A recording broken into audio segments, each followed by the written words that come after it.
يا أيها الناس أنتم الفقراء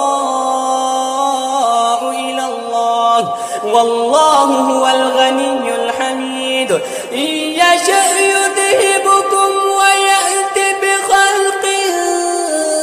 جديد وما ذلك على الله بعزيز ولا تزر وازرة وزر أخرى وإن تدع مثقلة إلى حملها لا يحمل منه شيء ولو كان ذا قربى إنما تنذر الذين يخشون ربهم